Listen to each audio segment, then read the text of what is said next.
We are introducing Arewa Youth Mentorship Program. The AYMP is a collection of Northern Nigeria academics and professionals from different spheres of life who volunteer to offer free mentorship and equip Northern Nigeria youth at all levels with necessary knowledge on career opportunities, scholarship grants, personality building, innovation, among others. Ahmed, and on behalf of the organizing committee, AYMP, it is with great pleasure really that I welcome you to our 36th session titled Igniting Resilience and Stepping Out of Comfort Zones. So for the session today, we kind of aim to explore the essence of resilience, which, as you all know, allows us to kind of bounce back stronger from life's inevitable setbacks.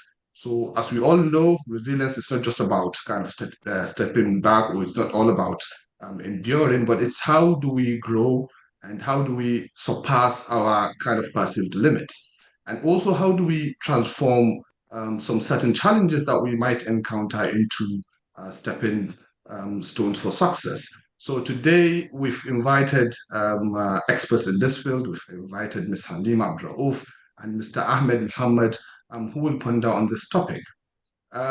So as we progress through this session today, I highly kind of encourage you to reflect on your experiences and consider, your personal challenges, and also think about areas where you could have kind of pushed back a little bit harder, or you could still even push back a little bit harder. That way you kind of benefit from what life has to offer. So without taking much of your time, I'll kind of ask on Dr. Yakubu to talk about the Arewa Youth Mentorship Program and how you can get involved. We've had a number of sessions, previous sessions, as I've mentioned. This is 36, and well, I'll just call on Dr. Yakubu to talk about that. Dr. Yakubu, over to you, please. All right. Thank you very much, Dr. Tariq. I would like to take this opportunity to welcome our guests and in particular our speakers, the author, Halima, the author of the book, Igniting Resilience, an ultimate guide to stepping out of your comfort zone. This topic is indeed timely, Dr. Tariq. We all need to be resilient in our various endeavors. So I would like to really encourage all of us to get a pen and paper like we used to take the lessons, that we will learn from this presentation. Halima, really, I know her personally, and she's such a wonderful person. She is resilient, really. When you read the book, really, and you go through her life trajectory, you will understand how she was able to cope through, different challenges from academic, family level, study, even in her career. So we will hear a lot, I am sure, from her today, and we'll pick one or two lessons for us in our lives. So thank you very much, Halima, for agreeing to share this knowledge with all of us. And if you are yet to get this book, I highly recommend that you read this book. Certainly you will get many benefits out of it. Regarding the Arewa Youth Mentorship Program, I believe majority of us here, this is not the first time of you joining, but in case if this is the first time, I encourage you to go through our YouTube where we documented our past sessions.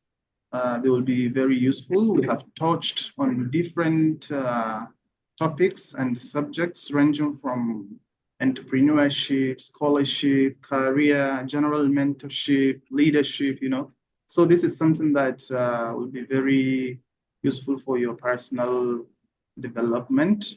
I will share the links to our handles, especially the social media handles, and I hope it will be very useful. Well, without taking much of time, Dr. Tariq, I think we can go ahead with the program. Thank you very much, Doctor. Yes, so what I would do in terms of the kind of agenda for today, we'll hear from Ms. Halima Abdurrauf for about 30 to 45 minutes, and then we'll have Mr. Ahmed after that, and then we'll have some question and answers. So what I would highly recommend is, as Dr. Abdurrauf mentioned, kind of take notes, and if you have questions, definitely you'll have the opportunity to ask those questions. You could use the raise hand option towards the end of the session, or you could put those comments or questions in the chat box. So I think diving straight through, I will kind of introduce Ms. Halima. She is an international media, or rather multimedia journalist, a media consultant, and the founder of ThinkPad Studios and Hanan in Nigeria. She's a distinguished international multimedia journalist with over 5 years of experience, celebrated for her contributions to radio, TV, and digital media, and renowned for covering a broad spectrum of topics, including politics, economy, climate change, global conflict, and social justice movement. She excels in connecting with her audience deeply. Her dedication to truth and justice had led her to report from conflict zones and crisis-stricken areas, bringing light to the plight of marginalized communities. Beyond journalism, Halima is a reputable media consultant, as I've mentioned, and the founder of ThinkPad Studios, a media production company focused on amplifying underrepresented voices and fostering global dialogue. She is also the creative mind behind Hanan Nigeria, which I've also briefly mentioned, a fashion and interior decor company that blends traditional craftsmanship with modern aesthetics, promoting Nigeria's rich cultural heritage. As a respected thought leader and speaker, Halima's work spans multimedia consultancy, storytelling, and entrepreneurship, making her a significant figure in promoting peace, understanding, and positive change on the global stage. Now, Ms. Halima's commitment to promoting peace, understanding, and social cohesion has earned her accolades and recognition from esteemed organizations in the field of journalism and advocacy. And her recently concluded Connecting the DOTS Conference 1.0, Igniting Resilience and Breaking Comfort Zones, is a testament to her expertise and dedication to fostering global change and paradigm shift in community development. We really acknowledge and appreciate you sparing time to be with us today. I'll give you the floor now. Thank you so much, Dr. Tariq and Dr. Yakubu Sanuudil, Professor Rabia and Fauzia.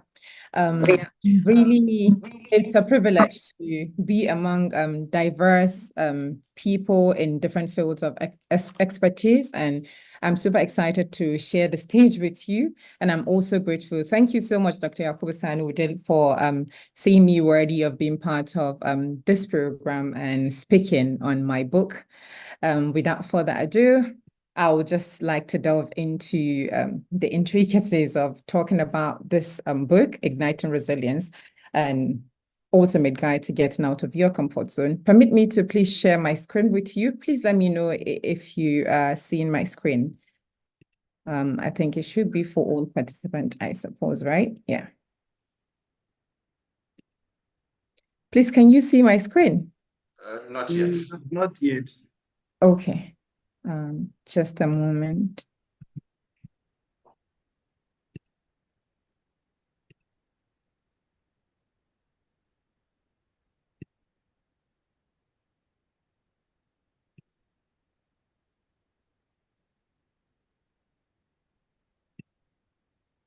What about now? Not yet. Not yet. Okay, let me try again. Yeah, now it's time. Okay. Yes, we can see your screen now. Yeah. So I'm going straight into the business of the day, which is Igniting Resilience, an ultimate guide to getting out of your comfort zone. I think it would be better if it's at presentation mode. Okay. Presentation mode. Maybe down, go down. Yeah. Down the screen? No, down, yeah. Bottom of the screen. Yeah, so just below just the next one. Yes, that one there. Yeah. That's better now. Is it better? Yeah. It is, yes. Okay. Okay, thank you so much. So I'll go to the beginning of it. I'm trying to navigate my way through to get to the beginning. And yeah. So, oh, I need to start from the beginning again. Sorry about that. Okay, so back, I'm so sorry for that small delay. Igniting Resilience, an ultimate guide to getting out of your comfort zone is a book preconceived since I was about 9, but I didn't know what title it should come with because precisely in the year 2000 in Kaduna State, we all know about, I know majority of us should know about Sharia crisis, which led to destruction of lives and properties. And at the time, I was just a little kid, and I just saw my parent going through something I don't really understand, but then they never showed it in their face that this is what is going on with them. They kept on pushing after losing everything, buildings, cars, everything of value, I mean, properties and everything. And I saw them going to extreme lengths, like my mom goes to the farm, assist farmers to bring out farm produce, and they pay 150 naira at the time. My dad does a lot of things, and that was something I didn't really understand until 2012 when I came to Abuja for internship at Dow Communications PLC, the owners of Ray Power and AIT. And when I came, it was a tough decision for my dad to allow me to come to Abuja in the first place because we've got no family member in Abuja. And it was so difficult before I found a long distance family member and stayed with to do my internship at the time. With my mindset coming to Abuja, it was just maybe get some level of your degree and get married. And there wasn't really like ambition. There wasn't really something I want to stand for, but I just know that there is something I want to write about, which is resilience, and I didn't know where to start from. So I got out of my comfort zone just to link the whole story from Kaduna to Abuja for the first time. I was an adult, about maybe 19 at the time or 20, but then I didn't know anyone in Abuja, and it's my first time leaving the confines of my comfort zone, which was Kaduna at the time. And that was it. In 2012, I said, oh, there's a word called resilience, and I would like to explore the word. But I didn't know where to start from. So if I write 2 sentences, I drop it. Write 2 sentences, I drop it. Until late in 2021, I decided that I'm going to write something on resilience and comfort zone. And that was where the name Igniting Resilience, an ultimate guide to getting out of your comfort zone, actually came from.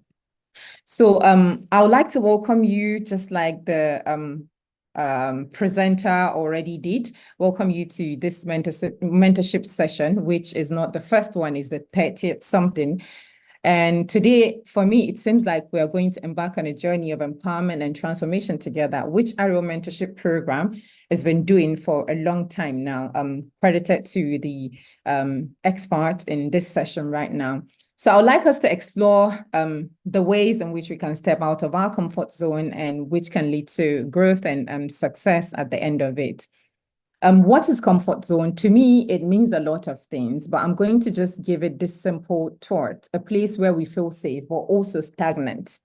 Yes, Kaduna State was where I felt the security I need, the walls I need to cover me were all there. My parents, my siblings, my extended family members, but also I didn't think about growing as much. What was just my thought was the regular Ariwa girl that just grows up, no ambition, no giving back to the society, just go get married and without contributing to my society or even my family, because a person without financial freedom cannot support their family. I don't mean it in a negative manner. I mean, if I'm married to someone that is trying their best and I've got a source of income, say, for instance, I was given 50,000 to do something for the family, I could add 20,000 to it if I'm financially stable to do that. So that's what I mean by saying that I wasn't ambitious. I don't want to do anything. It's a regular Ariwa girl kind of thinking. And then if we put this together, we know that comfort zone is not inherently detrimental, but sometimes, or most of the times, it just leads to stagnation. It depends on where you are, which is your comfort zone. If there are opportunities in your area where you currently live and you can navigate and tap from those opportunities, it's not detrimental for you to stay within your comfort zone in that regard. But if you're in a place, for me, Kaduna, when it comes to industries, opportunities, and everything that I need as a media person, even though I didn't carve a niche for myself at the time, was not there. Because my dad insisted I should do internship in Radio Nigeria or New Nigeria paper. And I said no, because I did a bit of research and I noticed that in the whole of Nigeria at the time, AIT got more equipment to use to understand journalism better, from news production, the newsroom, pre-production, production and post-production. All of those equipments were there. And I felt that was the place I could learn. Mind you, I didn't study mass communication in my first degree days. It was industrial technology in education, an affiliation course of Kaduna Polytechnic to FUTMINA. So with this said, I believe we'll understand what comfort zone is and why it is somewhere that keeps us stagnant if we don't actually think about opportunities around us and be able to see if they are going to work for our progress or not. And when we don't face challenges as people, we remain stagnant. That's just the truth. And so let's go quickly into resilience factor, because I understand I've got 30 minutes and I know that I might overshoot my time. So resilience on its own is the ability to bounce back from adversity, challenges of life, which you know that life challenging issues are ubiquitous. So when you look at it from birth, even from our parent conceiving us, you know, it's all challenges, going through the stages of pregnancy and then giving birth to us, nurturing us as kids, growing us from age 1 to 5, which they say is the crucial stage of our lives and all of that. But without resilience of our parent to say, I'm going to nurture this child to become something good or something beneficial, someone that will benefit the community, they wouldn't put the work. So putting that work is what is called resilience, bouncing back. Maybe the child is throwing tantrums and the parent keeps working and calming the child to become that gentleman or gentle lady that you will see out there in the world of work or in university or in primary or secondary schools, not to talk about children that bully other children. Their parent actually put the work to change the kind of traits or character trait that they start their early childhood with. So why is resilience crucial for success? For me, resilience is crucial for success because without it, we can't even get past maybe where we started, whatever it is that we start from. I'll use myself, for example, in 2012, when I told my dad I wanted to come to Abuja for internship, my dad outrightly said, no, my late dad, may Allah continue to have mercy on his soul. So when my dad said no, I looked around, who are the people that my dad listens to? There was my mentor in the school, Ahmed Mohammed from Nasarawa State, and I told the man that this is what I want. He said, oh, you're bright enough to look for opportunities. If you know that you're going to behave yourself just like you do, and you're going to remember where you're coming from, I would speak to your dad about you going to Abuja for internship. So I spoke to 2 to 3 of my lecturers, and they tried to convince my dad. The first phase was there was no place you're going to stay before we kept scouting and found one distant relative, and I came to stay with the lady at the time. And when I got to Abuja, I was living in Kubwa, and Dark Communications PLC is in Asokoro, still in Asokoro now. And it's a distance that if I'm going to take taxi, I'm going to spend like 5,000 naira in a day, and my stipend was supposed to be 5,000 naira in a month. So in a day, I'm spending 5,000 while the stipend cannot even cover more than a day of tea fare for me, not to talk of food and all of that. But I kept on doing it. And because of the condition I found myself when I came to seek for internships place, there was space. But when I came to actually start the internship, all of the spaces were filled, only one slot left in the post-production department. And the leader at the time said, all these small girls that will be walking around and be deceiving themselves that they want to, don't come to this department. I was like, wow. So I started moving, and someone said, come, it's almost Ramadan. This girl is going to be an instrument for us to do our Ramadan series and all of that. So that was the way. I can't forget the man's name, Mr. Victor Assam, and I was brought to post-production department with determination, because it wasn't my field. It wasn't something that I'm used to, but I tried to learn. persevering, jumping the long taxis. I once upon a time entered a one chance taxi in Abuja, and I just found myself in the middle of nowhere. I emptied the little I've got in my account, the money my cousin gave to me to buy some stuff and all of that. In that moment, I felt like, oh, I should have listened to my dad that this is not a terrain for me to stay.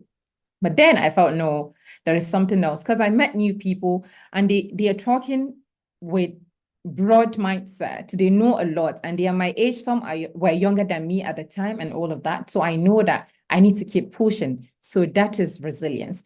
And if you don't keep pushing for something, maybe you got to stumble upon some challenges and you felt like, no, I can't do this. It doesn't mean that you're not supposed to sometimes just wait when you fall to regard your energy and think about re-strategizing so that you don't keep using same method and you're not getting ahead with whatever you need to get ahead with. So that's the concept for me. That's the resilience factor. You keep pushing. When you know your why, it keeps you going. That gives you the energy to keep pushing, which you will call resilience at the end of the day. So sometimes challenges facing Nigerian youth, we know, are not more than the unemployment rate, the economic instability, limited access to quality education and resources. And like you can see on the graph on your screen, Nigerian unemployment rates at this moment is what we can see. For this year, I'm saying, okay, yeah, I can move this. For this year, 2023, it was 4.1%. That was the statistics I saw on Google. I'm not sure if that's it, but I know that for sometimes in 2023, it was up to 30%. And Nigerians are still grappling with that up till now, the economic situation at the moment and all of that. So these challenges are facing youth because we were brought up through the system of go to school, get good grades, and go and start searching for a job. I did a small survey in 2017 while I was serving NYC at the time, and I discovered that majority of the over 300 people I sampled are not fit to be employed because they only know the theoretical aspect of studying. They didn't go through the practical and they don't know what it means to be in the field of work. So one of the challenges that we need to address is to go back to our curriculum and the system, the school system, so that we can change that to skills, more skills, rather than just the theoretical aspect where you go to the four walls of a classroom and your thoughts, say, for instance, news production in the abstract way, not in the implementable way, even though some maybe polytechnics actually do practicals. Like in Cat Poly, I did some courses like photography, which we did in manual way, like using the old camera type of systems and then going through developing, getting developer chemical fixer salts and all of that. So by the time we go back to what we used to, technical schools, skills acquisition centers and all of that, I bet it's going to reduce the unemployment rate in Nigeria, which is one of the challenges that we face as people. And then thinking that when you go to school, you can do some certain jobs is something that is the mindset that we need to change in mentorship, because a lot of young people feel like I'm a graduate, my parents pay through school, and I'll go and get a job that is just 50,000 or under someone that is uneducated and all of that. We need to change that mindset. I started my, while doing my NYC, my place of primary assignment was Channels Television, and they were paying 30,000 a stipend for coppers. And then NYC was paying 19.8. 19.8 plus 30,000 is almost 50,000. So that's 49.8. But after service, I was supposed to be retained, and there was some just internal stuff that I wasn't retained at the end of the day. And I got my first job to pay me 40,000 naira, I remember. And after starting the job for a month, the man said, it's a new place, there is no resources and all of that. And my salary was reduced to 30,000 naira. Remember, I was taking 50,000 naira, let's say, when I was serving. But because I want to learn on the job, I want to broaden my horizon, my knowledge about journalism, because I'm doing blogging, I'm doing marketing in this same company. I'm taking like 5 roles, newscasting and all of that for 30,000 naira. And after like few months, I left that job and got another job for 120,000 and stuff. That was the way the progression was. Of course, if I didn't take the first job to learn on the job, be a better person, I don't think another opportunity that I got will be easy for me to get. So to address these challenges, we need to change the narrative of just getting your degrees and going to the job markets. The jobs are not available currently. The federal government and the state governments, 36 states and the federal capital territory, are not employing. They've not employed 5 million Nigerians, over 200 million Nigerians. So, definitely this unemployment rate can lead to so many things like insecurity and other vices that we're seeing in our society today. So now let's go to the power of resilience. With the outline I made in this place, I'm going to use Ahmed Mohammed, the speaker, our guest on this session, as a case study. So resilience empowers us to overcome obstacles. So whatever challenges that we go through, when we remember that we've got a why, we've got a destination we want to get to, we'll keep on pushing and changing. Okay, if it is our tactics that are not working, we're changing them and all of that. And, resilience fuels innovation, creativity, and adaptability. If you're in a comfort zone, you're not really creative because it's just same routine. Every day you keep repeating, no creativity, no innovation. And it's nothing that you adapt to because it's a cocoon that gives you like comfort that, oh no, I'm not going to face any challenge. There won't be anyone that will feel like, no, my situation or my position is a threat to them. So that's comfort zone for you. And while I'm saying I'll use Ahmed Mohammed as the real life example of the phoenix rising from the ashes, was that Ahmed actually left Nigeria without even knowing what leaving Nigeria was, going through the paperwork and all of that. And at the end, after years of struggle, Ahmed was able to get to the point. He is now that is a founder of U versus U Foundation in the UK with a branch in Nigeria, and U versus U brand that does clothing and stuff. Ahmed, looking at the situation Ahmed found himself as a refugee, or will I say asylum seeker, which Ahmed will speak to us about it during the course of this session, is that when you get to a place, you've got no family, no friend, nobody. And the only thing you can do to survive is keep pushing because maybe initially you don't know your why, but while at it, trying to push and push, you get to know your why. Ahmed went through years of, for me, pain and agony because no family member, trying to find food in a soil that there is no one, absolutely no one, but with the luck that Allah make Ahmed meet with a foster family that knows Islam and felt like they can actually go along with the kind of way of life that Islam teaches us and stuff. So I believe Ahmed would tell us about the story later on. If you can see the pictures on the screen, and I think this is Ahmed when Ahmed got to, I skipped that. I don't know if I can go back to that. Asylum seeker, find it challenging to even contact the key workers or social workers because of the language barrier and the Okay, yeah, I think you can use your back. You can use your back key arrow. Oh, I'm sorry. I didn't see that back option. Thank you. So back to Ahmed, right? So this is Ahmed again. And Ahmed, like I was saying, try to look at the challenges around and see what are the opportunities for me, even when there wasn't papers or the leave to remain in the UK. After some years, Ahmed keeps pushing and then got to the place Ahmed is today. So this picture on my left, if it is on the left on your screen, with a coat jacket, was Ahmed. I think a year or so in the UK. There is the one at the top right corner with the jersey. We're standing somewhere and you can see still on the right corner, Ahmed in a jersey down there in Kaftan, Nigeria Kaftan, also down there. That was all the stages that Ahmed was going through, like challenges that ordinarily, if you've got no faith, you wouldn't continue. We've seen people passing through life challenges, and at the end of the day, they take the maybe shortcut to like, oh no, I'm going to end it all and stuff. But Ahmed was able to stand tall even amidst the challenge of no paper to stay, living on £30 a week and all of that. And to the next stage, Ahmed will speak to us later on the journey, and let's go to strategies for getting out of your comfort zone. The first thing that we need to do is to embrace discomfort. You know, it's easy to just lounge on your parents' sofa. You're getting all of the money, the basic necessities, and feel like, oh, the world ends there. Do we used to think about, oh, when our parents will no longer be there, or when our support systems will no longer be with us if they are not our parents? And what do we do after that? So I always say, embrace discomfort. I embraced discomfort by leaving Kaduna. When I came for my NYC, it was in Akwa Ibom, and I was beaten by some flies. The marks are still there on my skin.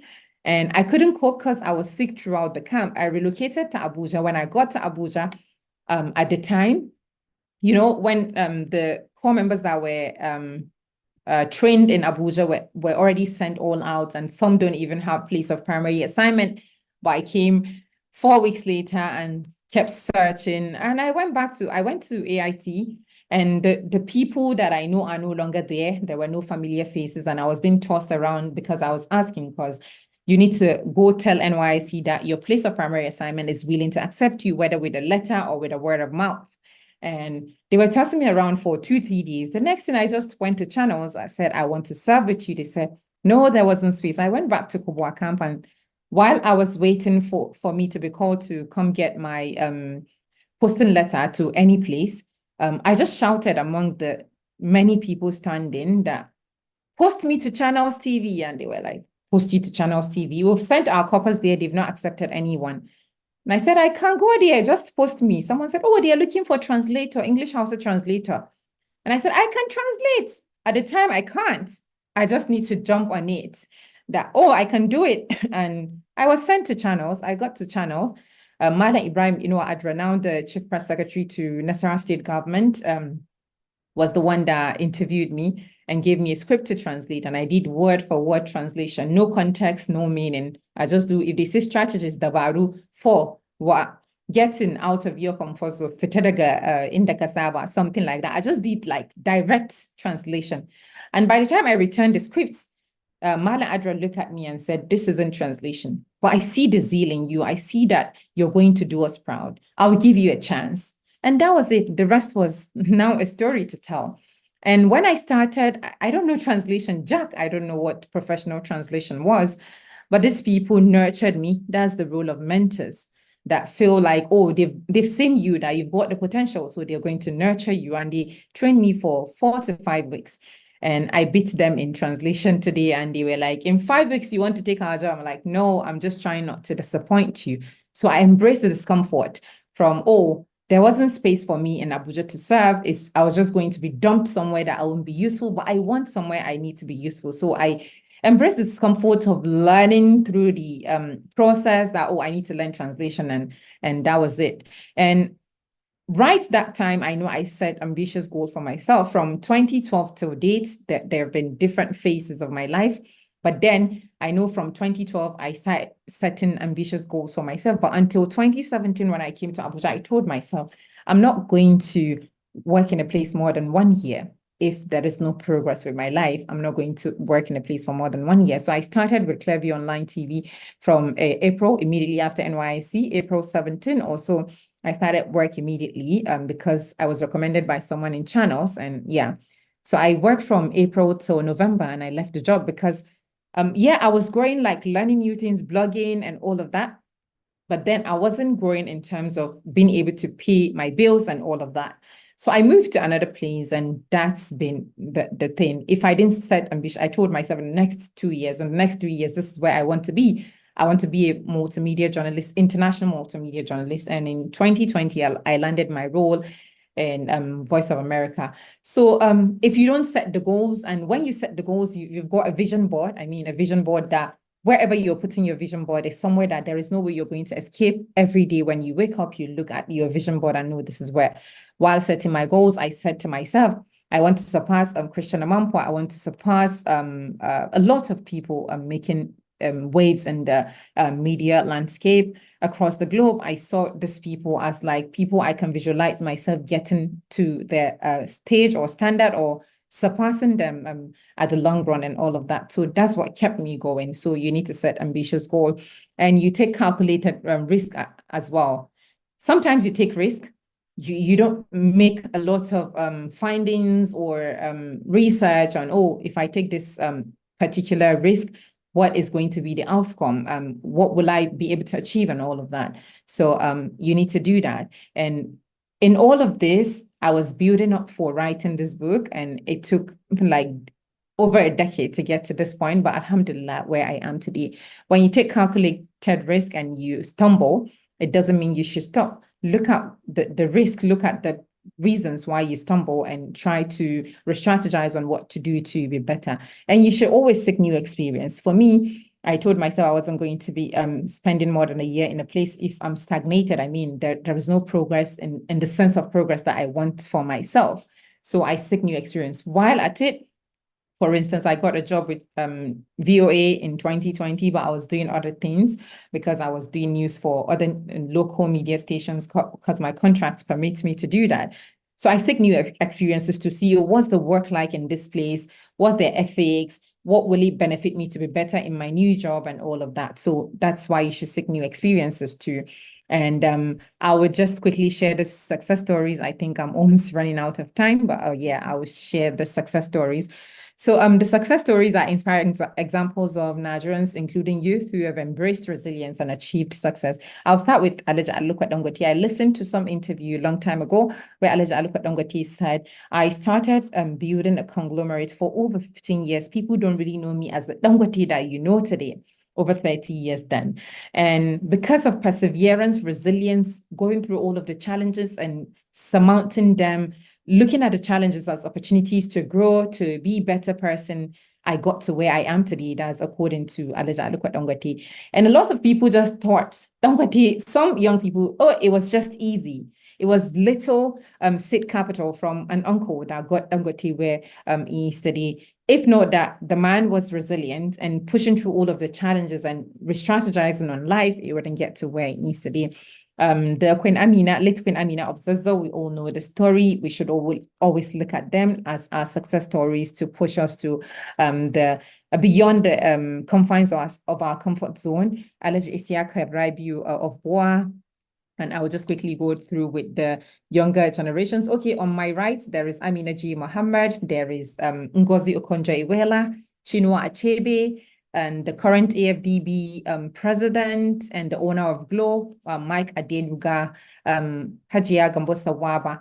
Those are our role models. For me, they are role models because I read a lot about them. So, and let's trickle it down now to us, the younger generation that we are. I mean, if you look at the picture, you see that there are young people, I mean, in this stage. We've got Hamzat Lawal, the CEO of Connected Development and Follow the Money. We've got Aisha Ogi now on the creative sector, and there is Ahmed. These three people stand out because they are young people. I know a lot of people on this platform right now are young people. Just look at their stories. You can Google them. You can actually reach out to Ahmed on social media because Ahmed got a football, aside Football Academy in Katsina that is managing right now, Ahmed got a mentorship academy right now. I believe that our mentors program can actually work together with Ahmed to continue to change the narrative on the situation that we're in, to have like a paradigm shift with our young people and progress with life. So those are the success stories for me.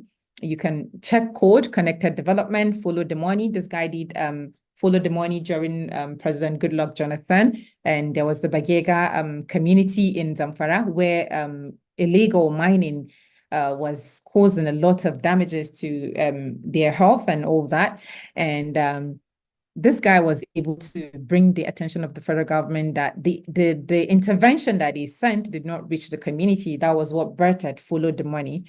And this guy is a leader in all the rights of leadership. I mean, ethical leadership, as what I know from my research and personal interaction.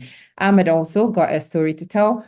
Aisha Ogi is a creative person. I don't know, maybe because I'm more in the creative sector, multimedia, media. That was why I chose these people. But just take a look at these people. They can serve as like mirror for you to see where you want to see yourself in the coming years. Now let's go to overcoming fear, because a lot of times fear is that one factor that keeps us from trying new fit, trying new challenges, getting out of our comfort zone where we've got like abundance of opportunities outside of our comfort zone. Fear is a natural thing, but it shouldn't keep you glued to where you know, because you're afraid what is on the other end of the divide. For me, I believe that there is always light at the end of the tunnel. So just there are ways to overcome your fear, whatever it is that you think is getting you afraid that you shouldn't take this, you should look at it with an open mind and tell yourself you can do it. If you're able to convince yourself that you'll be able to do it, that's the first step for you to get out of the fear that you're in. If you're not able to convince yourself, you keep wallowing in that self-doubt and fear that I can't achieve anything because I'm super scared of what lays beyond my comfort zone. So some of the techniques to use for conquering fear include visualization. Visualize yourself. For me, sometimes I just see myself as Christian Amampo, or I see myself as Taraji, or I see myself as Queen. I mean, I'm like, oh, I'm a warrior and I'm going to fight this to the end. When I visualize myself as that, I take action in that direction. Now, oh, yes, I can do this. I'm a queen. I can rule an emirate. I'm just saying example, like necessarily that's what I want to be. And then you do positive self-talk.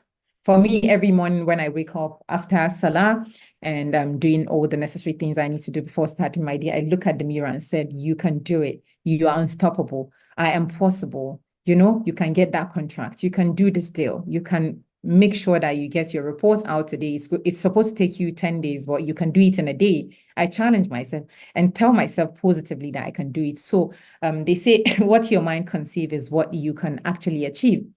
So if you're not able to tell yourself that you can do it, I don't think there is any outside force that can push you to do what you want to do. So positive self-talk and self-affirmation is very good. If you're not good at words, you can go on Google's positive self-affirmation talks and put them on your sticker and put on your flannel board or your visualization board, and you look at them in the morning, read them to yourself. Yes, I can do this, inshallah, and everything would fall in place. And gradual exposure. Say, for instance, you want to take on a job in one international organization. You should expose yourself gradually. Look for people, try to make friends with people if it's an open place for you to get. I'm not talking about international organizations like the UN, where you need to get appointment to go there. There are other international organizations. Maybe you've got a friend of a friend that is working there. Try to expose yourself to their work ethics, what they do, familiarize yourself, and start pushing, take on courses, skills acquisition programs, mentorship sessions to understand, nitty-gritties of applying. Recently, I was applying for a leadership program, and someone that I knew on social media that linked me up with someone said, when you're done with your application, let me look at it for you. I did my application and I called the person. This is it. You've done a lot, but let me do some little tweaks for you. And the person did a little tweaks. And when I saw the difference, I'm like, wow, this person changed the outlook of this whole thing. That's the essence of graduate exposure. You expose yourself to people in fields that you think you want to delve into, and the terrain itself. And at the end of the day, you're going to get to the point that you would understand that, yes, you can do it yourself and you can push for the stars. I bet you. And so to even contact the this is Ahmed. Social workers because of the language barrier, and the confidence might not be there. And plus the mental health, they're more stressed. Some of them are waiting for their legal status. They don't really see their friends. Okay, so Ahmed is talking about self. So we'll get to that. Now let's go to the ripple effect of your resilience.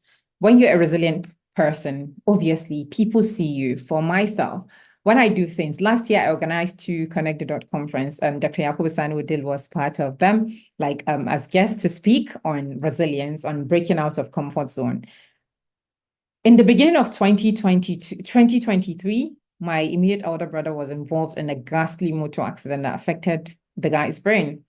And my dad is no longer with us, and it was like a lot of burden. I even forgot to even do my DD deposit at a time, and it was like a roller coaster of emotions. My best friend that's just like my support system in Abuja relocated. My brother was involved in a ghastly motor accident. We need to push from Lagos to bring my brother back to the north and all of that. And it was really a difficult situation. So for me, that year, all of my plans were put to a stop because we need to cater for my brother, because my mom is not as strong as my dad to weather the storm. I mean, taking all of the pressure, like your son is in a state that cannot move any finger and all of that. It was too much of a burden. And I'm the first girl from my mom. And so I need to shoulder the responsibility and do a lot of things. So I was like, oh, all of my plans are going to go to waste. I used to do a podcast, Connect the Dot podcast, and I stopped everything from February 5th till about, I think, around end of April or May. And I said this year I was going to organize a conference on mentorship, Connect conference, where I will start my mentorship circle as a person. And I'm not going to let anything stop me. The resources were not there, but I was determined. I told myself I'm going to do it. I'll tell you, that singular decision to say I'm going to do it, irrespective of the limited resources available for me at the time, I kept on pushing, and I was able to do that conference, and I was able to get more mentees under myself, and kept going on. And they keep telling me, oh, it was because of you I do this. It was because of you I do that. I'm super grateful to Allah, alhamdulillah, that from July last year, today, I've organized like 10 mentorship circle with 5 people in it. And it was a success. And those people are standing on their own and influencing other young people. That's the ripple effect I'm talking about. When one person embraces resilience, it inspires others. That's just the bottom line. Imagine the impact of a resilient Nigerian youth community, just like the AYMP mentorship program, just like the U versus U mentorship academy, just like what I do, the ripple effects. In no time, we'll see the changes that we desire in our communities, especially in Arewa, because obviously we are lagging behind that, like in a lot of stuff, development, education, poverty, out of school children, and all of that. So we need to put our effort. Yes, it's not profitable. I mean, it's not something that you get money from, but at least the kind of fulfillment you get when you give back. What you eat, you're going to excrete it, definitely. But what you give back to people will always leave there for you. So that should be the ripple effect that we should be looking at and giving in our society. So now let's do a call to action, igniting resilience. Quickly, again, I would say this book was inspired by my dad, my late dad, including my mom too. But I look at my dad mostly because my dad, in the face of all of the challenges, my dad never for one day break down and say, no, I can't do this again.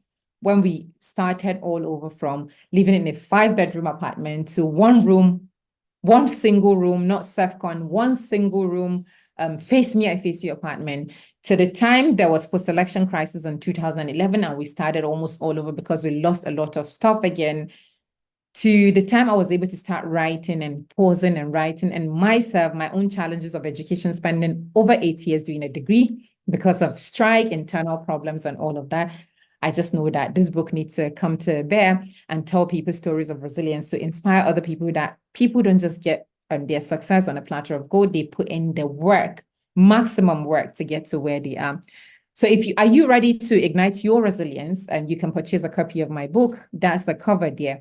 And also join my mentoring community, which I partner with a lot of professionals from different fields. If that's the field you want to be, link you up to them. I mean, serious-minded young people, not just everybody. And you can get a copy of your book, which also give you access to speaking to me as well, if you need any sort of assistance in terms of pushing whatever career you're in to the greater good that you want to get to. You can also join our community, like I said. And yeah, that will be it for now. Thank you so much for this opportunity once again. Wow, thank you very much, Ms. Halima. What a wonderful presentation. I think the slides were amazing. That's the kind of slide that I invite my students to have, just, very much straight forward bullet points where you can spend all the time to explain. So thank you very much for that wonderful talk. You started by, sharing us your story of how, it all started, right from, back when you were much younger, the kind of situation that happened with your family. It was just amazing. You did explain what comfort zone is, which you explained is, a place where you feel safe, but also stagnant, which is, very much true, because a lot of the time, as you've rightly mentioned, when we are in that kind of comfort zone, we get stagnant. We don't kind of progress. You talked about the resilience factor, what resilience really is, and why is it crucial for success. And again, you've kind of shared amazingly your stories with us. Thank you very much for that. You talked about something that we've put there in terms of skills. We've had a number of sessions on skills. Not, we've talked about the kind of survey which you carried out back in the days, and you found out that quite a lot of people aren't really employable, mainly because they have the kind of theoretical knowledge, but not the actual skills which are required for those kind of respective jobs. So there's definitely, as you've rightly mentioned, the need to kind of change the narrative, the need to kind of go back to the drawing board, look at the curriculum, and for our graduates, for our students to kind of start thinking about how can they develop themselves in acquiring the rightful skills for whatever it is that they want to do. You've also talked about the power of resilience, how we can definitely use resilience to kind of overcome a number of different obstacles, and how it does fuel innovation. And also, shared your stories of how you kind of leave Kaduna to travel to Abuja, the kind of challenges that you've encountered, how difficult it was. But then at the end of the day, that kind of was the main reason, or the kind of the turning point for you, how you've been able to kind of achieve what it is that you've already achieved, and you're also still aiming to achieve more as years progress. We've talked about the strategies for getting out of comfort zone. First of all, you've talked about one needs to be able to kind of embrace discomfort. One also needs to set out ambitious goals. So you've talked about how yourself, you've, kind of look at how you aim to kind of be in a position or even ahead of some of the kind of role models which you've set for yourself. You've also talked about calculated risk, and we did have a session on risk taking and resilience here at the AYMP mentorship program, and as Yakubu did mention, we have that session on YouTube, so it's highly recommended that you have a look at that. We're not just taking risk, taking calculated risk. It's not just, you just take risk anyhow. You have to make sure that the risk that you're taking is calculated. And then, of course, you've talked about the willingness for one to seek new experiences. You shared a number of success stories, the need to identify role models. I think that's something that each and every one of us needs to kind of have. That way we can, always look at those role models. In addition to that, also have kind of mentors that can always guide us through as we progress in life. So, you've really done justice to the session today, and obviously your book would definitely have a copy of that as you've encouraged everyone. I'm sure quite a lot of people would kind of try and get a copy for themselves, just so that we can kind of look at more, all those strategies which you've mentioned in order to follow, in order to kind of build on that. So thank you very much once again. I think definitely I can see a number of people trying to raise their hands. I can see Prof have raised her hand as well. Maybe I'll let Prof say a word or two. Prof, do you have a word or two to say? Yeah. Thank you very much, Dr. Tariq. And that summary that you have given has been comprehensive. I just wanted to, because I am a little bit afraid of my network, so I wanted to say congratulations to Halima. Thank you, Prof. On 2 counts. Thank you. Yeah, and then secondly, for having your book, writing your book and having it published. I know how hard it is, because I've been struggling to finish my memoir. It's been up and down and so on. And then I want to also tell you that the word that you have in your book, resilience, has been a favorite of mine in this current situation that we find ourselves in Nigeria. I was in a meeting, and where we were discussing all that is being faced by Nigerians, and we were asked to each give a word that will describe Nigerians. And I put down resilience. And many put down all kinds of, but when I put down resilience, I think everyone picked on that, and that became the central topic of discussion. How resilient Nigerians are vis-a-vis the situation that we are in. And then on a global arena as well, we were asked to also put down any word that we think is a favorite of ours. And then I still put down resilience. And it resonated with a lot of people, because from all angles that you look at it, you find that success requires that resilience. So I do congratulate you for having your book and having it written, and then today's presentation, the way you have done it. And I'm hoping that I will be able to continue to have that push to bring out my book. And I even though you I will count as my daughter, but I will still be seeking counsel from you that you have published yours now, and see how it goes. So thank you very much for your presentation today. Thank you so much, Prof. I'm obliged. I'm always available to take counsel, to take lessons from you, and also in any way I can support with your memoir, I would be willing and gladly do it. Thank you. Thank you. Thank you very much, Prof. Right, so there would be, as I've mentioned earlier, a Q&A session after Mr. Ahmed's talk. So please do hold your questions. If you have any comments, you can also use the chat box to do that. So I think without further ado, I'll call on Mr. Ahmed Mohammed. Before that, I'll give a brief introduction of Mr. Ahmed.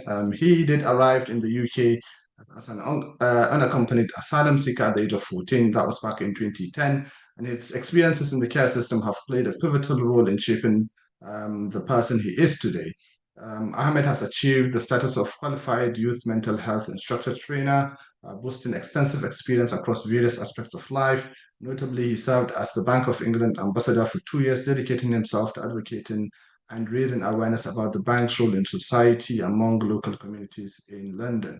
As a carer or as a caregiver, Ahmed's journey led him to become the CEO and founder of UCIC. Through this organization, he does currently provide crucial support to young individuals, including refugees and asylum seekers, assisting them in developing their personal and interpersonal skills through mentoring and workshops. His life experiences have underscored the pivotal importance of instilling a positive mindset in youth today. And in addition to his other endeavors, Ahmed is an active member of the Haringey Met Police Independent Advisory Group. In collaboration with senior police officers, he works tirelessly to create a safer and more harmonious environment for local residents and law enforcement. Ahmed's driving force remains his deep-seated desire to give back to his community and make a positive impact on the lives of young people. He's currently the chairman, Katsina Football Academy. Mr. Ahmed, I hope you can all hear us loud and clear. We do acknowledge, you sparing time to give us the talk today. I'll give you the floor for your talk. Hi everyone, good afternoon, and thank you for having me here. And before I proceed, I would say well done, Halima, on your journey, and also for launching your book. I know you as a person. I know how hardworking you are and how resilient you are, and also supportive as well. And as for myself, my name is Ahmed Mohammed, CEO and founder of UCIC. It's really interesting when I hear the word resilience. I think some years back, probably 5 years ago, when I was kind of in that evolving and getting to understand myself, my journey, and stop asking the question why, I was like, I need to do something different. I need to do more. There's more that I could do. And I was like, I'm going to, start an organization and call it Resilience. And as time goes by, understanding the British culture, understanding the youth, then I was like, maybe I'll call it You versus You for another reason. And that's where You versus You, came from. But if not, it would have been Resilience. But coming back to the topic of today, I think resilience mentorship is quite crucial in, you know, in today's life or in today's world. And sometimes we see people and we only see their success, and we just assume in many occasions that they just had it easy, or they had some kind of connections, or they know some people that will help them or help them to get to where they are. But I've always say there is no any successful person today that doesn't have some kind of inspiring story. Or I always say every individual have a story to tell, and sometimes our life journey can kind of shape us to become the person we are. And I will just share, you know, in a nutshell, not to take too much of your time, on how I even get to be where I am today. I know Halima did touch upon it. I think, yeah, it was true that at 14, I didn't really know where I'm going to. You know, we're originally from Brunei. I'm a victim of the Boko Haram. I was taken away to the UK without any knowledge, and the person that actually took me there left me at the airport. So I was literally abandoned at the airport. So I didn't know, back then I didn't know what airport it was. I don't really speak English that much, you know, even though I went to school in the northern Nigeria. And this person just literally said to me, I should wait for him, he's coming. And up to date, I think 14 years now, I still haven't seen this person in life. And I was so frightened, scared. I didn't know what to do, where to go, who to ask questions. And at some point, I'm like, what happened to this person? Where I am? I don't even know. But then it started to get dark and dark and dark. You know, I was cold, and being Nigerian and young age, I was just started moving from one place to another, having to like beg for food, eat, you know, from the rubbish, or just go to a restaurant, eat some leftovers. And at that time, I just thought, would I sleep and wake up the next day? I never thought I would sleep and wake up the next day, because I was like, I knew nobody. I had no family connections. I had no friends. And as time goes by, just having that faith in me, one day someone approached me, and he was like, they noticed I've just been around. What's your name? Where are your parents? Managed to just kind of communicate with this person, and they took me to the police station. When I said I knew nobody, the person that brought me just left, saying he's coming back, and he never came back. And when they took me to the police station and they realized English wasn't my first language, so they asked me what language do I want to communicate in. I said in Hausa, and they had to get an interpreter to communicate with me. And luckily, somehow the interpreter is also from Brunei. I don't know how that miracle happened. And he was saying to the police, yeah, there's trouble in Nigeria, especially where this young kid came from.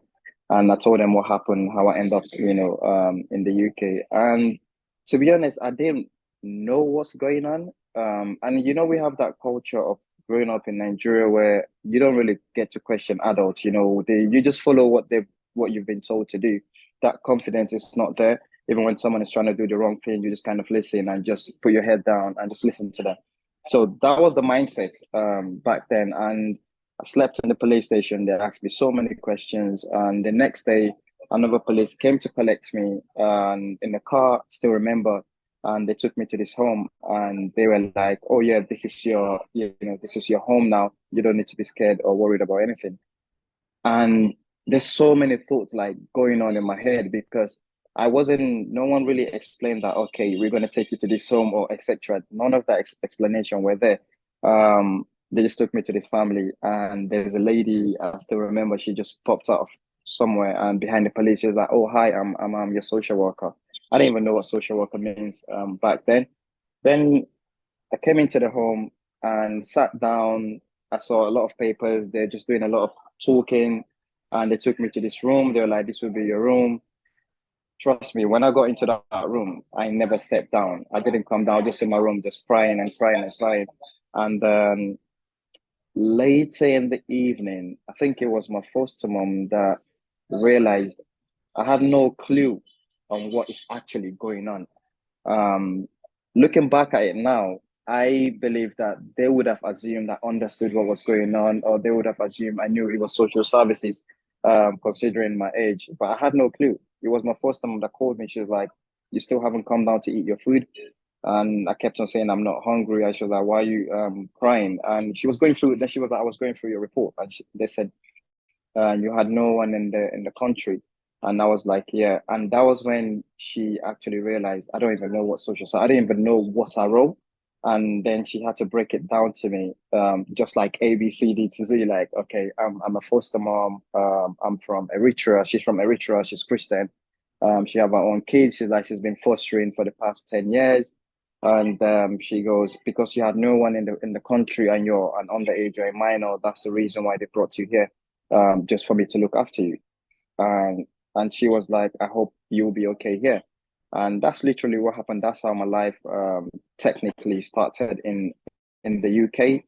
And they tried their best to get me into school. I started school. I think it took about 2 to 3 months before I start school. I always like to share this story because when I was with my foster mom, every time they rang the school, they would say, oh, Ahmed Mohammed is in school.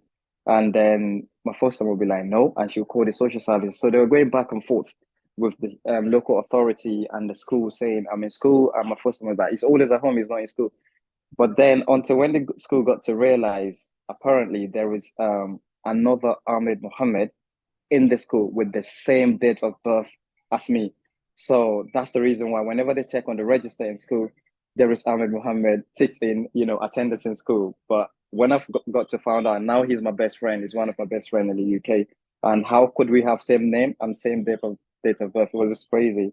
But to fast forward my life, things went from being bad to now being okay, still trying to locate where my families are. And I was introduced to the Red Cross to help with all of that. Then I started school in year 10. I think that's like, is it SS1, I would say. And the school didn't really know much about my educational background. Literally, there is nothing about my educational background. But considering my age, they have to put me in year 10. And there, I was told that I can only achieve 5 GCSEs, like grade A to C.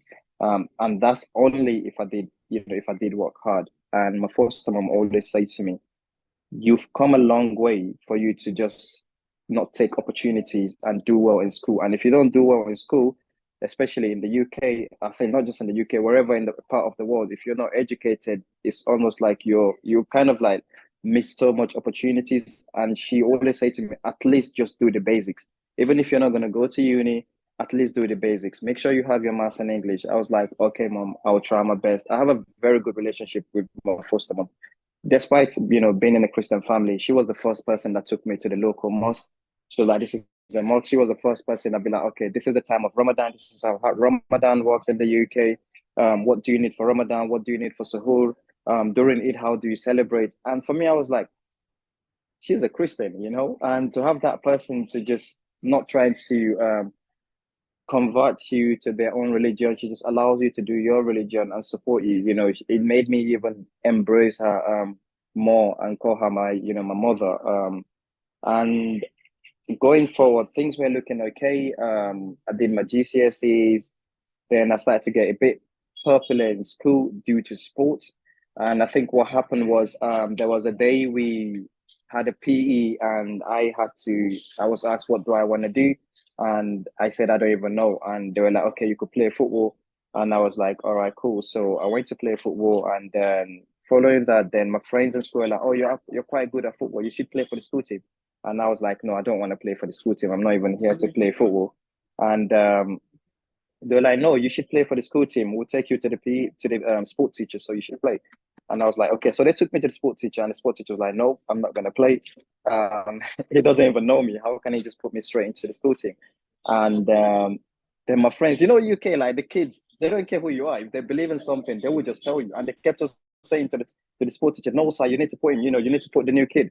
So the week later, there was a game, and they asked me to come down. And it was literally a pitch next to the school. And, they're very disciplined, despite, their tantrum that they always throw. Timekeeping is something that they always respect. And there's 2 boys that were late, despite the pitch being next to the school. And the sport teacher was like, he wasn't happy. And he goes to me, new kid, get ready, you're playing. I was like, what? Then I came on, played. And for God so good. I actually did amazing on that day. I scored 3 goals, and everyone was like, "New kid Messi, new kid Ronaldo," and that was how I became, popular in the school. And I started playing for the school team. Then that kind of like gave me a bit of confidence, despite the language is not there. The accent is not there. Sometimes you try to speak, you get people try to laugh at the way you speak or try to bully you because of that. But then to fast forward again, I kept on hearing, you need to make sure you do well in school. If not, you're not gonna have a better life. You need to make sure you have your maths and English. And at the end of year 10, we did our GCSEs. I worked so hard. I had my maths and English. I had, instead of 5 GCSE, I end up, achieving 10 GCSEs. So all the schools were like, how did I manage to do it within 2 years just to like come to secondary school? Not English wasn't my first language, and still able to, pass all my GCSEs. So my foster mom was really happy. I had so many, awards from school. But then there's a system in the UK. I was only placed with my foster family till the age of 18. The moment you're 18, you have to move on to semi-independent. And at this stage, I was given discretionary leave to remain, which means a 2.5 years to stay in the UK because I had no family, whilst they're still working on my, on my case to see what's going on, how can they trace my family. And I didn't even know how could that impact my life. Then alongside that, I was playing for school team. I got scouted, by Arsenal Football Club. Then I ended up having a scholarship with Dagenham and Redbridge to whilst going into college to study BTech Level 3 Sports Science and playing sports at the same time. So I was like, oh, this is amazing. This is good. Everyone around me were so happy for me, my school teachers. And there was this person that usually comes to my school and do extra curriculum activities where he would talk to us. Now I understood he's a mentor. Back then, I didn't even know what that meant, but I felt like I need somebody to say things, words that would keep me going, words that would, keep me grounded. And the word resilience doesn't really, exist in my life. I didn't really understood what that meant, but I always say people say, resilience, resilience. And all up to that, my foster mom would always say, "Oh, Ahmed, you're very resilient. Look at how far you've come. You never stopped. You kept on pushing. Despite all the challenges." But when my life actually changes was when I, left my foster family and I had to move on to now have to, cook for myself, do my own shopping, and I was, surviving on £30 a week. But then due to having to extend my leave to remain, which was meant to take, I think, approximately maybe 8 weeks, for some reason, which up to date, I still don't understand, it took 4 years. And that 4 years, was hell because then I had to drop out of the scholarship, then try to get a job again, then you couldn't get a job. Then they'll be like, "Oh, you don't have a British passport. We can't really take you on. You don't use a Nigerian passport," even though I went to school in the UK. And I was really, battling with life. Then I was like, okay, who should I go to? Who am I going to talk to? It doesn't really make sense to me. But then the UK have a system where they always try to help. It's one thing for someone to wants to help you. It's another thing for you to understand that, help is there. And for me, because the fact that I don't really understood that mentorship kind of it, I was like, I always run away because I always say to myself, how are you going to help me? You can't even help my life. Look, I know what I've been through to get to where I am. And I had a mentor called Richard Allicock. This guy will always come to my house, knock on my windows on days that I don't want to wake up, on days that I don't even want to be alive. And he'll be like, you have to come out, go and do this training. I'm like, look, I'll go for jobs. They would tell me I don't have a passport. I can't even, get a job. And it was hell. And I started, going through mental health stages, depression, anxiety. I still remember, there is a train station in London called Seven Sisters. That's somewhere I always go. I'll just keep telling myself, just jump on the train. There's no point to life. Because at that age, 18, 19, most of my friends, my white folks, or my Black British kids, where they'll have birthdays, parties, going out. At that age, you just want to be a kid, but I couldn't be a kid because some parties I don't even have things to wear, what to wear. So for that reason, I never, do associate myself a lot or socialize a lot. And not many people know my story because the fact that my foster mom's house is 5-minute walk to my school, and it's this massive big house, and people just see me as this rich kid because the house was just so beautiful. And I never lacked anything when I was in school. I always have money to eat. So they always see me, and whenever they ask me, I would just be like, oh yeah, I live with my uncle. I just came from Africa, and they always believe that, you know, Nigerians, we always have these uncles that's rich that will just bring their siblings to Africa. And that's how I've portrayed myself in school. I think the friends at that age time that really know who I am are not more than 4 or 5. And even for them, it was due to like the close relationship that we have. But everyone in my school just thought I live with my family. And the fact that there is this statistic that shows that majority of, you know, children in care, like children with similar journey that don't live with their parents, don't end up doing well in life. They end up in jail or got killed, or, you know, on street doing drugs. And I always say to myself, how would I turn this around? And I was fortunate in a way, because just for you to have a bit of context, a lot of kids with similar situation as mine would have changed foster family like 10, 20 times in the UK. So which means there is no stability. They won't be able to focus on their education. They will have to change environment so many times. And for that reason, they won't be able to achieve the best in their GCSEs. And you know what happened? Then you can't go to college and you can't get a better job. Then at the end of the day, they're on the streets. But in my situation, I was with one foster family. I had one social worker. I went to one school. I didn't really change environment until the age of 18. I think that really helped in my life. But then 4 years of waiting, when I couldn't work, I couldn't further my scholarship, and I had to drop out. But then the football team had to speak to the college for me to finish my BTech level 3. Then I was back to like square zero, doing nothing. I had no money. I was tempted to do so many wrong things at that age, but something would always just shift me away. And also sports as well. I still managed to play football locally. So when my friends are out there doing what they shouldn't be doing, I'm always on the pitch, or I'm at home. And I try to hide myself from the reality of what I'm going through. And I try to not let people understood what is going on or what my life, because we have that culture of, oh, you're a Muslim, pray, pray, pray, pray, pray. I remember I was asked to go to therapy. I went to my first therapy session, and it was this elderly white man, and he was asking me questions. I was like, this person can't even relate to me. He doesn't even know what he's talking about. And I didn't even know what mental health was at that stage. And for me, I only had that one session, and I never went back. And the same thing with Red Cross, where they kept on saying to me, oh, we might find your family. We know where you are. You're, Borno. My location, the way I described it, they're like, yeah, we might go back there, but your family might not be alive. And that really scared me. And I never went back.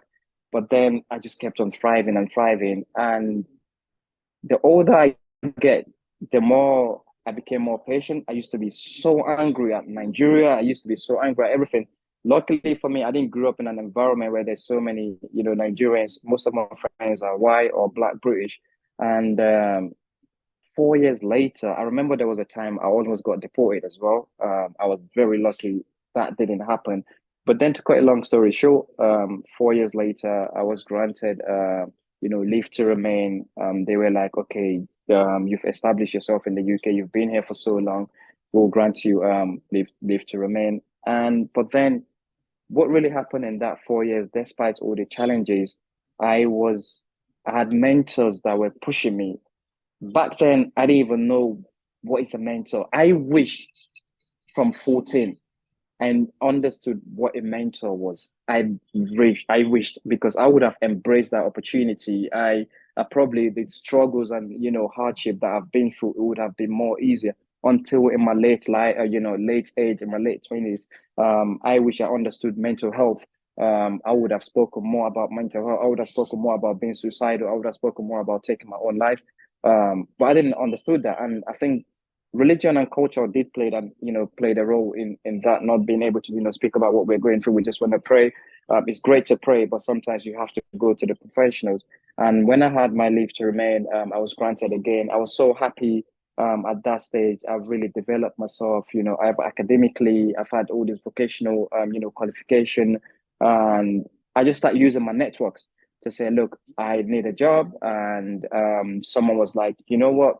You're such a great person in the community. I did a lot of volunteering in the UK. That's how I built, my network and new people. And I was offered a job at Tottenham Hotspur, where I became a project coordinator, mentoring, and supporting young people from between the age of 14 to 25 into education, helping them with personal development. So I was using my own personal experience to support this youth, especially the refugees that will come from Sudan, Afghanistan, Somalia, etc.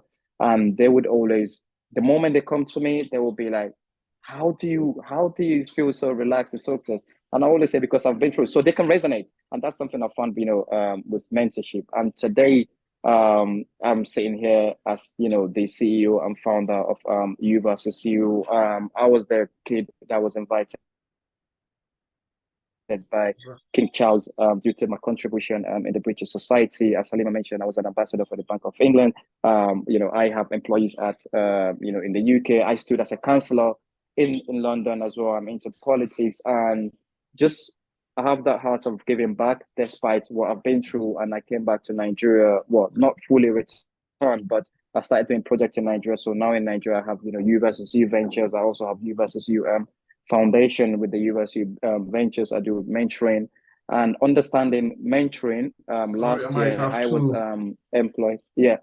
Yeah, it's because we're running out of time. It's really amazing how, you're sharing these wonderful stories with us. But, given the constraint of time, unfortunately, I might have to cut you a little bit short. So I'll give you maybe about 2 or 3 minutes just to kind of conclude. As mentioned, just to touch on mentoring again, I was employed by the Mayor of London last year. For those who doesn't know what the Mayor of London is, just like saying the governor of Kano or Kaduna, example, to develop a mentoring program. And alongside Journey, we fully developed the program. And I was like, you know what, this is something that's really missing in Nigeria. And I do get a lot of messages from people saying, can you mentor me? Can you mentor me? People that I don't know from Nigeria. And now I've developed an app called the U versus You Mentoring Academy. It's a seamless platform where you can access mentors from around the world, and you can have your mentoring session online. You don't have to travel. Everything is done via the app. And I'm also the chairman of Casino Football Academy. It's a collaborative work with the Casino State government. I have branches in Kano. I'm currently in Zaria. I was listening to this program. So this whilst on my way to Zaria, I came to one of my hub here in Zaria because I do some mentoring here as well. And yeah, due to time, I think this is me. So I just keep challenging myself, to just breaking barriers. And that's the reason I call my organization You versus You, because there's that saying about you can take a horse to a river, but you can't force it to drink from it. So there needs to be something within us, called resilience or whatever name you want to call it. But it's just internally, it's something within yourself that will keep pushing us and staying away from your comfort zone. So I always say Alhamdulillah for the life experiences, because he gave me what I want today. Thanks. Thank you. Yes, thank you very much, Mr. Ahmed Mohammed. What a wonderful story you've shared with us. I didn't want to really cut you off. I do apologize for that. It's just due to the time constraint. I'm sure myself, just like I am, all our participants today are really interested in your stories. So thank you very much for sharing that story with us. And what it did show, really, it's just how resilient you've been, because you wouldn't have been here without you being resilient, without you being able to, stand back up after, all the challenges that you've faced. So thank you very much for sharing that wonderful story with us. I really appreciate it. I'm sure there's going to be a lot of questions. So I think we'll start from Prof. I think Prof have a comment or questions. And then obviously, if you have a question, you can use the raise hand option, or you could type that in the chat box, and we'll have your questions addressed. So, Prof, I can see you've raised your hand. Probably have a question or comment. Yeah. I'll pass on the virtual mic Thank to you. Thank you very much, Dr. Tariq, once again. Ahmed, I just want to say thank God for you. I am a mother of boys, 4 boys and 2 girls. And you are just about the age of my 4th child. And as you were speaking, I felt so emotional. And I just felt that I wanted to hug you for religion, but that was the mother instinct that I felt. So I want to just send you virtual hugs and to tell you that I believe you are destined for great things. You are an inspiration. And I'm going to share your story with my children. Really, really, I felt so emotional. Thank you. Thank God for you, and God bless you. Thank you. Amen. Thank you. Thank you very much, Pro. Thank you very much for that. I can see Ismail, is it Ilya Ismail? You have a question or comment to make?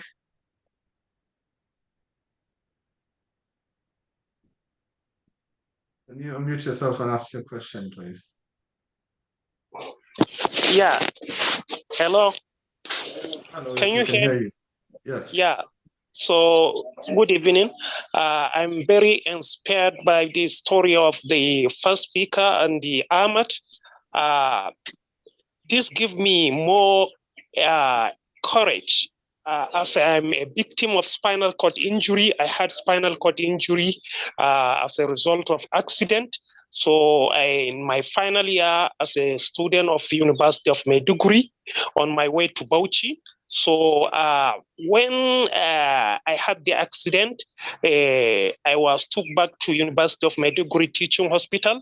So I was there for 2 months. Later on, I was referred back to my hometown, Bauchi. So I was not able to use my upper and lower limbs, but with rehabilitation and physiotherapy, so I regained the use of my upper limbs. So by then, I think of, can I remain the way I? So I tried to go back and graduated at the University of Maiduguri. So later on, when I came back, still because I cannot move around, I usually on wheelchair. So I start thinking that most of the people around me are not understanding my condition. I have to relate myself with the other people with the same condition. Maybe I can learn and they can learn from me. So I apply for admission at the University of Jos, where I read postgraduate diploma in social work. Now I'm a chairman of Spinal Cord Injuries Association of Nigeria, Bauchi State Chapter. So I used to mentor many new victims of spinal cord injury. I'm still look for the mentoring from, because I'm recently applying for scholarship in Australia. So all these things, we need mentoring and we have something to mentor for others. So I'm very proud of being part of this program. Thank you very much. Thank you very much, and thank you for sharing your story with us as well. And it's wonderful. I think the work that you're doing is wonderful. What will encourage really is for you to keep on doing the good work that you're doing. And I don't know whether Ahmed or Halima have any comment to make on that. Okay, quickly, Ismail, Ali Barri, or is he Ismail Ilya? Yes. First of all, I want to commend the resilience in you to take on your education even after the incidents with your accident. Allah knows best, and I believe that as a Muslim, you know that whatever it is that Allah tests us with, Allah knows that we can actually take it. Well done, well done. And for me, it's just like a give back, I would say. You're already doing a lot and you saw the importance of mentorship for you. And that's why you're mentoring people in the similar situation. But I don't want you to limit yourself to the people with disability or the people especially abled like you, who our communities, unfortunately, sometimes don't give room for them to mingle. But I'm always available. You can reach me on my social media if there is a way you think we can support you. I know Arewa Youth Mentorship Program would support you. Ahmed would support you as well. Keep doing amazing things. You're unstoppable. And with what you said, I believe that I will see you at the top. See you at the top soon. Wonderful. Thank you very much for that. And obviously, yes, as you've mentioned, within the Arewa Youth Mentorship Program, we're always open as well. If you have, probably we might invite you sometime soon to give us a talk on, how, we could contribute or we could keep supporting people that need, this kind of able support, really. So thank you very much for that. AHA, do you have a question or comment to make? Can you unmute yourself and ask your question? Thank you so much. Thank you so much. I have just a comment, and we'll start by appreciating our mentorship. It's my first time of actually taking a full time for this type of station. Unfortunately, we can't. We're not able to hear you. Ismail Aliu Barde, can you unmute us? Well, I think we've lost you there as well. What about Hafiz Mohammed? Hello. Alaikum salam. Thank you so much for the wonderful presentations and for the advices.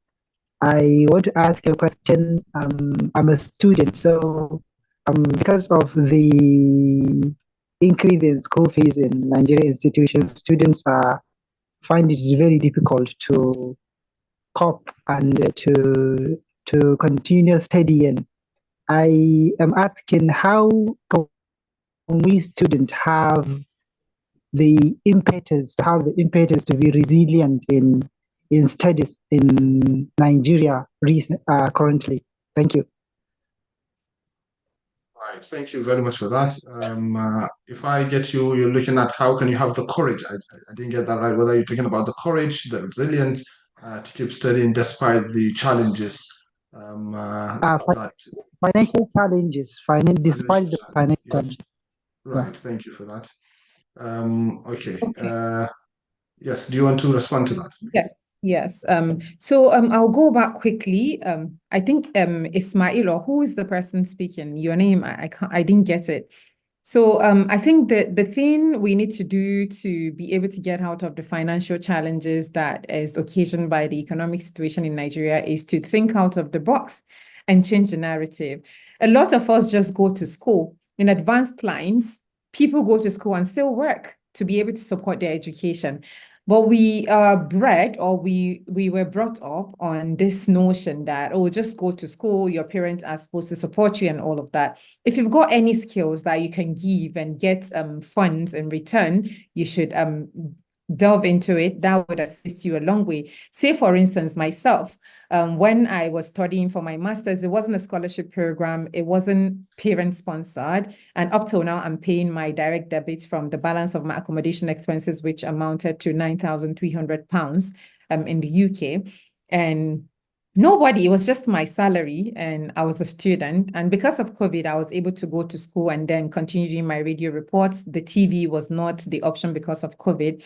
But at the end of it, I know that nobody is going to come to my rescue, because at the time my dad told me that I can't afford this before my dad passed stuff. So my dad passed already by January 2021 that I started my master's degree study. So the option for me was to think about what I can give. So I do media consultancy back in Nigeria.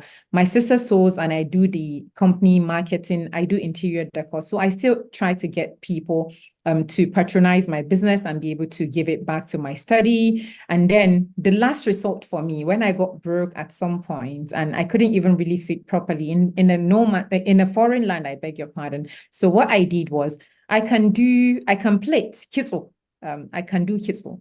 And so I just ask people that I know, Black people I know around my uni, that, oh, I can braid actually. Please, you know any Black family that want to braid this weekend? I would like to go, even if it is not within Leicester, if it is in another city or something. So I do that. I go to those places. It's not something I would want to commit to full time, but because I need funds, so I went into plaiting, braiding to be able to pay some of my bills. So I think we should explore the skills that we've got. If it is advice you can give to people, even if it means you should do some labor job, to be able to fund your study and support your parent out of it, we should do it.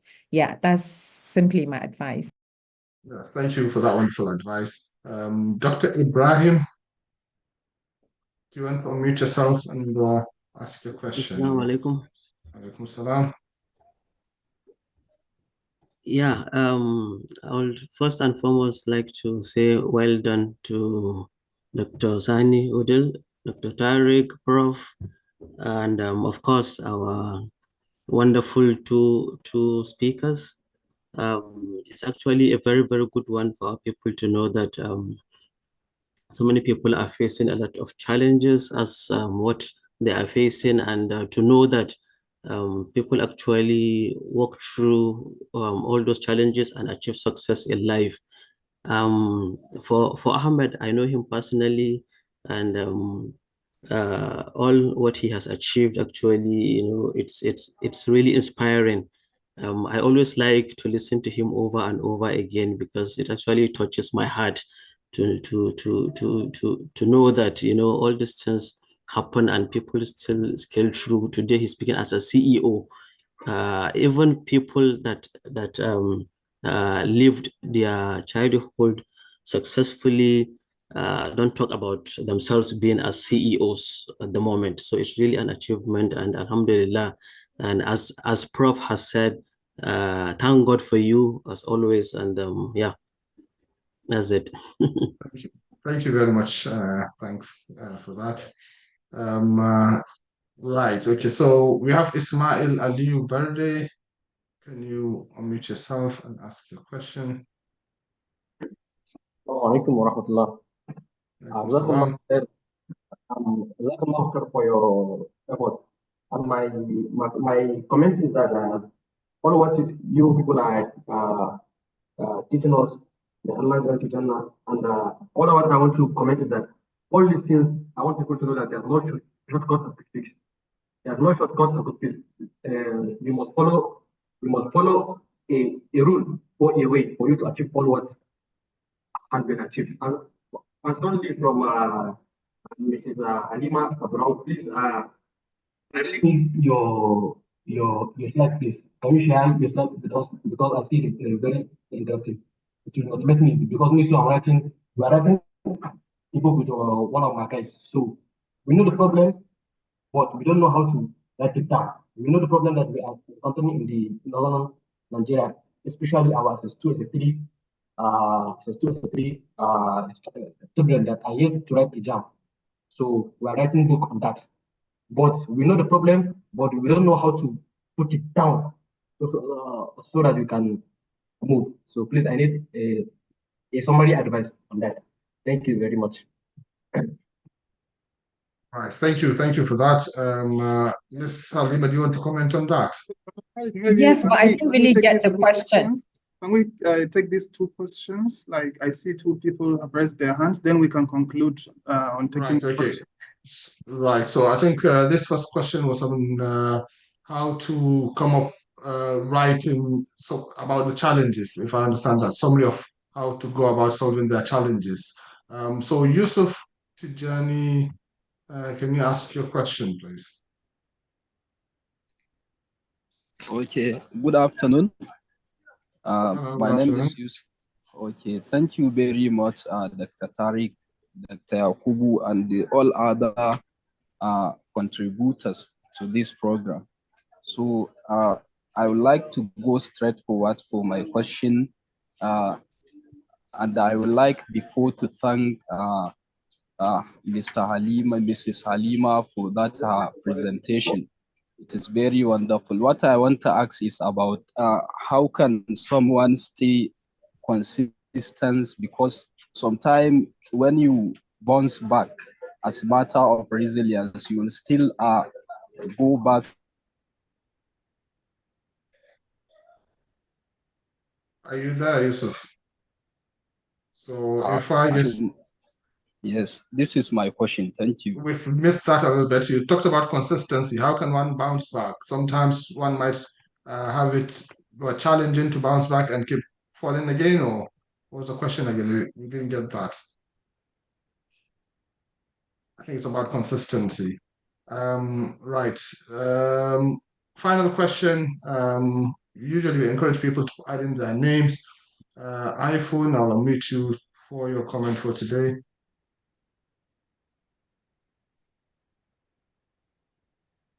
If not, we'll go on to Yakubu. Are you able to do that? Assalamu alaikum. Alaikum salam. Good afternoon, everyone, or good evening. Hello. My name is Adamunuhu. I'm from Bayero University, Kano. I'm a student of cybersecurity. Actually, I really want to thank each and everyone here, and I want to chip into one thing that the other guy asked concerning the issue of financial stability. Actually, what Mrs. Halima said is one of the great things. Once you are facing this kind of financial stability, the issue is students need to understand themselves, and they need to think outside the box and engage in some marketing strategies, because that will really help. Because the way situation of Nigerian stability of issues of monetary issues are rising up each and every day, students need to think outside the box and engage in some kind of business, a small business. That will really help. Because actually, I'm a final year student right away, and I'm a first class student at the same time, and I'm also engaged in business. So actually, our students need to think outside the box and use their resilience ability and venture into businesses, schooling, and all these things at the same time, because that is possible. Just understand yourself. You can take SWOT analysis and understand yourself very well. That will help. Thank you. Thank you very much for that reiteration. We really appreciate it. Okay, so there's a question about consistency. What would you kind of recommend in terms of consistency for one to be resilient? Because sometimes one might have a challenge, try to stand up again, but then over time encourage or come up with or encounter rather more challenges, and then one can easily fall back again. Okay. Someone is maybe speaking. I think Ahmed, I'll let Ahmed to make a comment first of all, and then you can make a comment, Halima. Ahmed, go ahead. Yeah, Go ahead. I think that's a very good question in terms of consistency. And when you hear great speakers today, they always say consistency is key in whatever you do. But I've always believed as human, at some point there's only so much you can do, and I feel like that's where the mentorship comes into place. And for me personally, I've always defined resilience into two parts. There is the internal resilience and there's the external resilience. And the internal resilience, sometimes when you're seeking for help and the help is not there, you can easily break. But then the external resilience are the people around you, the mentors, the brothers, the sisters, the great friends. And when you're around people that truly understood you, even on the days where you don't see light, they will come to you and be like, yeah, we're not going to give up on you. We'll help you to achieve your dream. We'll help you to achieve your goals. So in terms of consistency, when you're feeling like today, I don't want to do anything, just make sure you have a mentor. And it comes down to having a mentor and having, strategies and writing things down. Because some days you're feeling like, I don't want to do this today. But when you pick up your book and, look at what you've actually written down in terms of, it could be SWOT analysis, it could be your goals for the year. And that would really help you, because we always need that push. It's like people always say with gym, it's not easy to go. But when you have someone that will push you and gives you that motivation, you will just get off your bed and go to the gym and do what you need to do.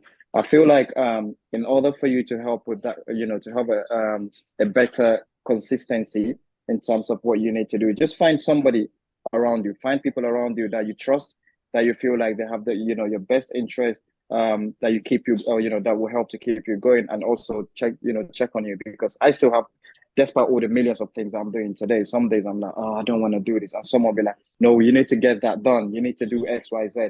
So that makes people feel like, oh, Ahmed is always busy, but you're human.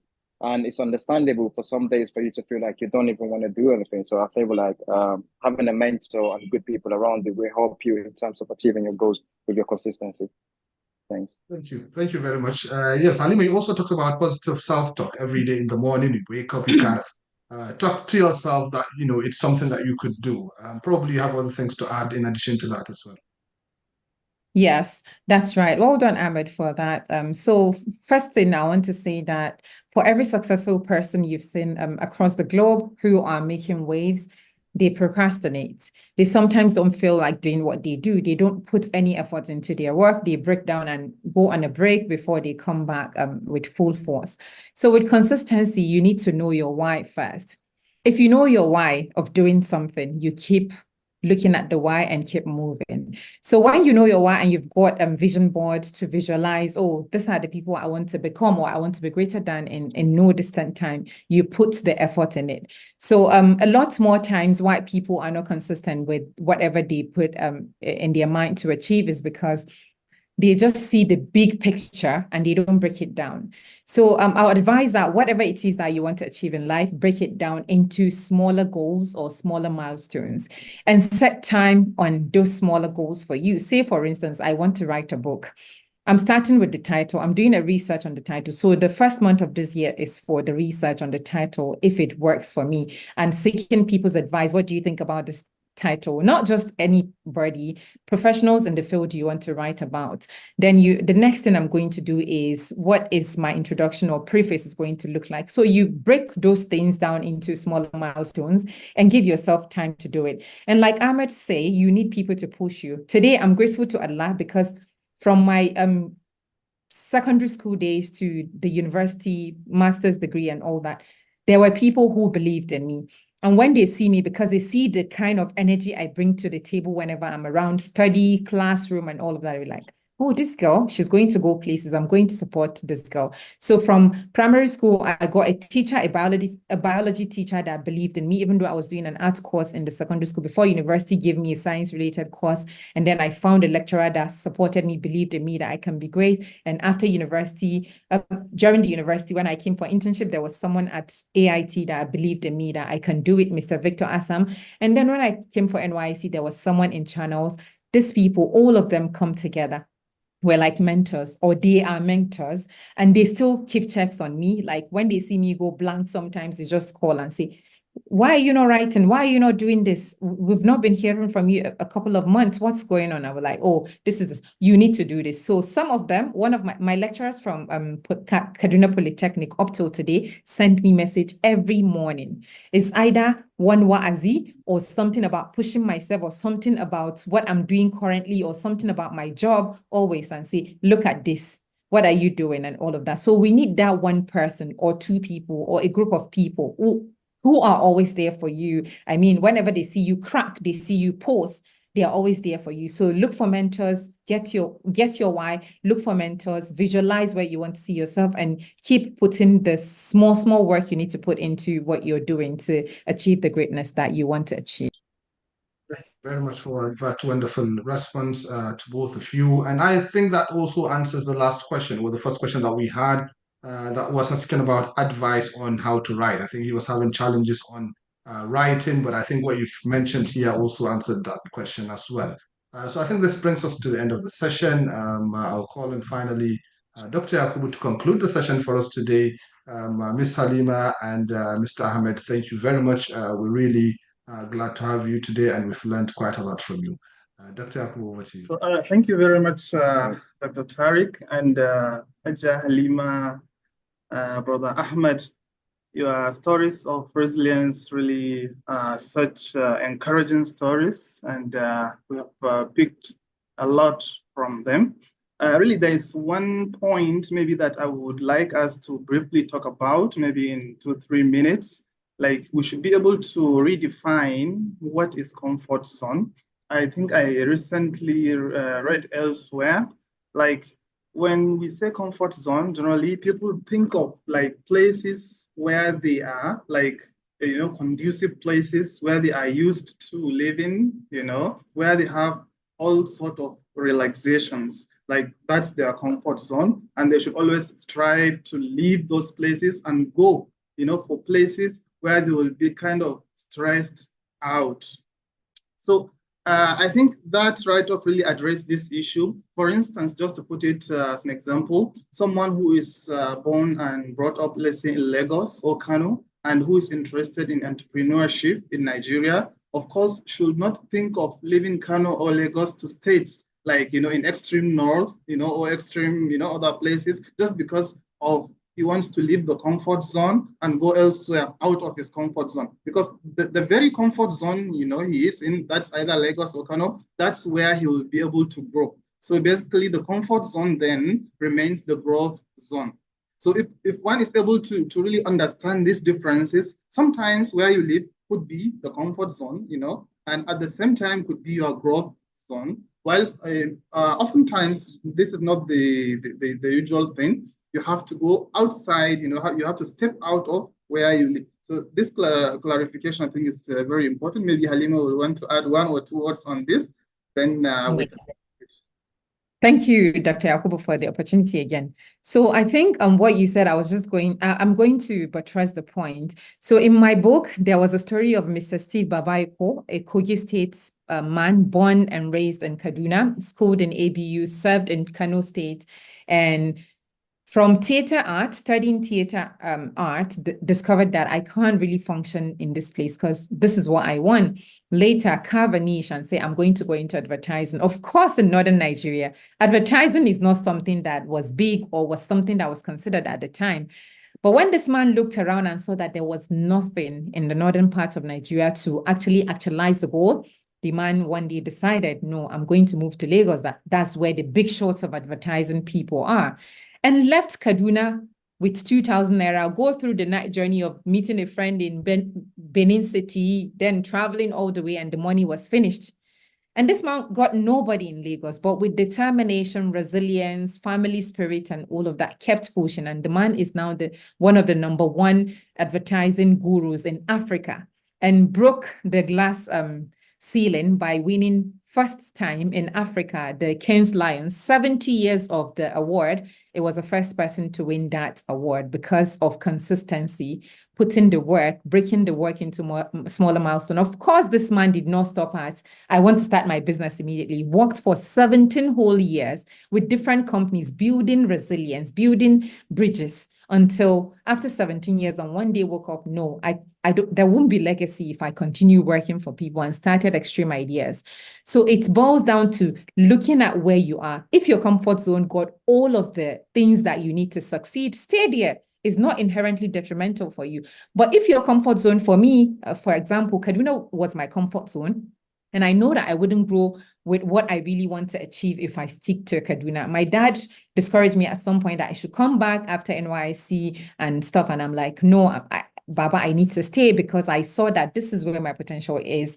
And when I left Nigeria to go and study abroad, nobody supported me. I mean, financially, yeah, moral support and all of that. It was later on that some people came. But because I know I spent over 8 years doing a degree in Nigeria, and I told myself, I'm not going to do masters where I will spend 5 years doing one thing. No, I want to be able to get and done with my master's degree in 1 year, 2 years, or something like that. And that was why I went. So it depends on you. Just know your why. This is why I want to do this. And then shoot for the stars. Get people around you that will support you through it. And then I bet you can always achieve your dreams. Thank you so much. Thank you very much, Halima. I think it's great that we buttress on this point. And I think also, lastly, one can be resilient at the same time, but still there are other traits I believe that one has to combine resilience with. Of course, one has to be honest in what he does, like I know Halima is usually sincere in all she does. She's very kind. She's passionate about what she's doing. This, I'm saying it, from our personal interaction with her. So I believe like there are other traits apart from being resilient that will make one successful in what they do. This brings us to the end of the session. Thank you very much for joining us, especially our participants. We look forward to meeting you in our upcoming sessions soon, inshallah. Dr. Tariq, are you there? I think you've really concluded the program. So yeah, so alhamdulillah, that's great, and we look forward to seeing you all in our future episodes, inshallah. And these slides, inshallah, as usual, I will share them on the Telegram page of the Arewa Youth Mentorship Program. Thank you very much for joining us. Thank you so much. Thank you. Thank you for having me. Bye. You can also be part of it as a mentor or student.